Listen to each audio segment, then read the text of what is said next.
after the coup against Chile's democratic government. So during the coup, Salvador Allende, former Chilean president, was overthrown and killed, and dictator Augusto Pinochet was put into action. And this dictatorship would last until 1990, when power was eventually transferred back to a democratically elected president. And as a protest to the coup and dictatorship, former president of the Venice Biennale, Carlo Rifa di Meana, had the entire event in 1974 dedicated to Chile. So the theme was formerly known as Libertad Chile, which is freedom to Chile. The Biennale began with the inaugural speech presented by Allende's widow, Hortensia, and it was, instead of given at the Giardini, it was given in the Duke's Palace, which made it a warmer environment. So it felt like more of a let's all stand together and support our country. And in result, exiled Chilean muralists gathered and formed the Brigada S. Allende under Jose Gomez, who was also a Chilean artist that was exiled at the time. So the brigades painted socio-political murals in the public squares of Venice in honor of the martyrs of the battle against Pavilion, and they fought for a more democratic and equal society. And in the end, over 60 murals were painted over the time of October to November of that space, and the Brigada ended up being not only just Chilean artists, they were also students and Italian artists and anybody who wanted to lend a voice to the protests against General Pinochet. And this year was also really unconventional because instead of the book that we have this year for the entire Biennale, they just photocopied pictures of the murals and just handed them out and gave them to everyone.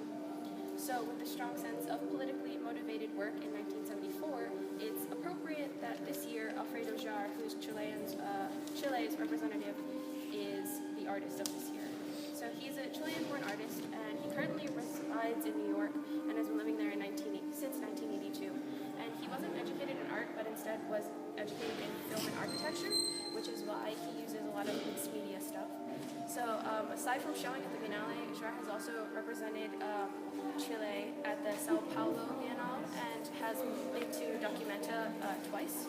And if we fast forward from 1974 to 1986, Alfredo Jaar presented for the first time at the Biennale, and the full dates are 1986, 2007, 2009, and this year, 2013.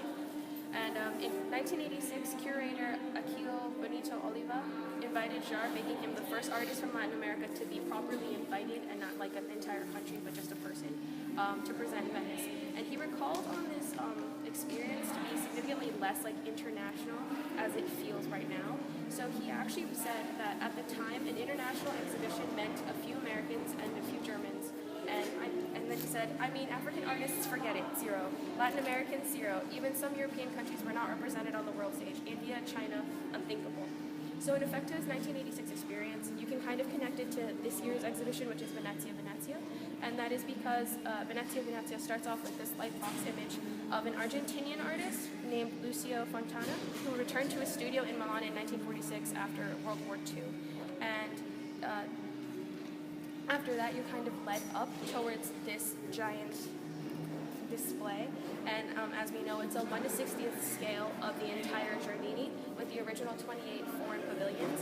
And what Jaar does is he submerges it every 3 minutes, and the water plays as a rebirthing tool, because he thinks that the Giardini and the Arsenale is an idea of the past, and that we should get rid of it and create a new utopian kind of image that all countries can be represented.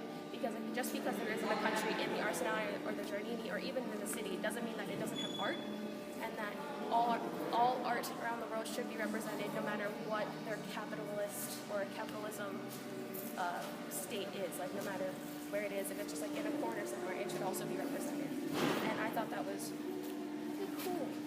So I wrote a really cheesy ending. I don't want to read it, but I said something along the lines of, I now invite you all to view it.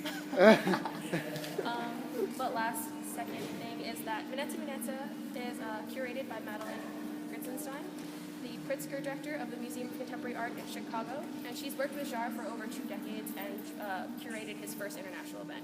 So the entire work into it was very personal between the two of them. And now let's go look.